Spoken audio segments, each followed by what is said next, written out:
most important thing to talk about is the fact that we finally have been able to get some attention here in Canada on the Canadian-Mexican relationship. There's always a tendency to look at the Canadian-US relationship as the most important, as the special relationship, as the one that should be excluding all other relationships in terms of possible conflicts and differences of opinion. And I've always been one of those who feels that the Canadian-Mexican relationship should continue in spite of or notwithstanding either trilateralism or the Canada-US relationship. So this was a great opportunity to get a group of stellar authors together to write about the various aspects of the bilateral relationship and to focus attention on Mexico here, because we have the proverbial elephant between us, and it's always a bit difficult to get people to pay attention. Same in Mexico. It's not a purely Canadian problem. Our common neighbor is all-encompassing and tends to generally take up most of our foreign policy and our even domestic policy priorities. So I think this is a great opportunity, and it gives us the chance to delve further into the various aspects of the bilateral relationship: the economic, the political, the trade, energy, media relations, even things that one doesn't think very much about, which are provincial-state relations between the provinces in Canada and the states in Mexico. And it's been a fun undertaking to get this book co-edited with Alex Bugaliskas, and we're very pleased that we're now in Toronto and in Ottawa doing what in effect is a launch of the publication. Well, this is something relatively new. Canada has had a lot to do with the mining sector in Mexico. But within the past year, there has been virtually no progress trilaterally in respect to energy, because there's a campaign going on in Mexico, there's one going on in the United States, and so everything is at a standstill. But Mexico itself has made some changes. They have reached an agreement with the United States to allow joint development of oil and gas resources in the Gulf of Mexico right at the border. And while this is a bilateral agreement that still has to be implemented by legislation, it has been approved by the Mexican Senate, but not by the US Congress yet, I think that Canada will find a role there also. In connection with climate change, Mexico has taken a leadership role in respect to climate change.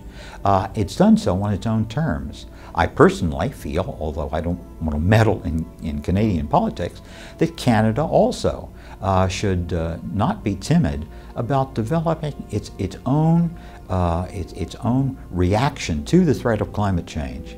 I don't see any reason why Canada has to wait for the US Congress to act before it can adopt a comprehensive climate change, which obviously is going to affect its energy policy as well. Right now, Canada has a fairly significant role in Mexican security. We are contributing through programs like the anti-crime capacity building program, the Stabilization and Reconstruction Task Force, to promote soft security sector reform. So helping with the judiciary. The Mexican judicial system recently moved to a system of oral trials, and so we've helped facilitate that process. We've also sent in RCMP police trainers to contribute to professionalizing the Mexican police force. I mean, they're professional, but helping them with some of their issues there. I think that the big issue right now is that we're contributing, but we're not contributing enough. When we look at the anti-crime capacity building program, this is a good program, but it's right now only at $15 million a year. And that also includes the other countries of the Caribbean Basin. So right now we're looking at about $5 to $6 million a year that's actually going to Mexico. This is woefully inadequate when you look at the size and scope of the problem that Mexico is facing regarding its organized crime. Well, the interesting thing about Mexico is, of course, its incredible variability. So when you have these headlines in Canada about, the 49 decapitated bodies found up in Monterrey near the border, what you fail to realize is that down in Mexico City, 20 million residents are still going about their business, going out for coffee in the cafes, running around town doing what people do. And really they feel very sad about it, and they hope that public security will improve, but they don't actually feel directly threatened by it, and really nor should they. And I was lucky enough to be able to go down south to Campeche, and there the crime rates are lower than in many American cities. And again, they have a sense of grief and loss about their fellow citizens that are suffering this terrible drug violence in the north. But down in Campeche, things are very peaceful, very tranquil, and so there's a real variety of experiences that Mexicans have. Canada and Mexico with the United States are a very powerful regional bloc in the world economy.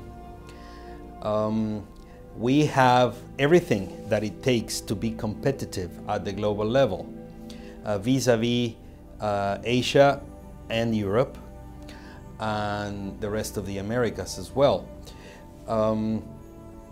We have geographical location between the main two oceans. The North Atlantic and the North Pacific is where most of the world's trade takes place.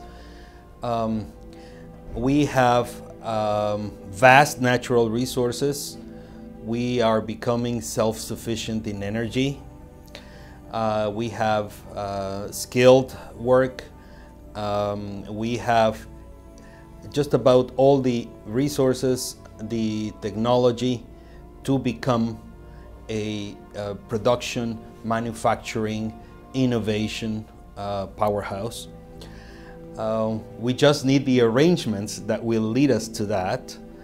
I believe that Canada and Mexico, while the United States is immersed in a self-contained dispute, can take the lead and the initiative in putting together a vision of how our two economies can meet each one's national interest by forging an alliance to go to Asia together, to participate in the Trans-Pacific Partnership that will bring together 9 nations that are already members, plus Canada, Mexico, and Japan, and reach an agreement on how to get to Asia through North America.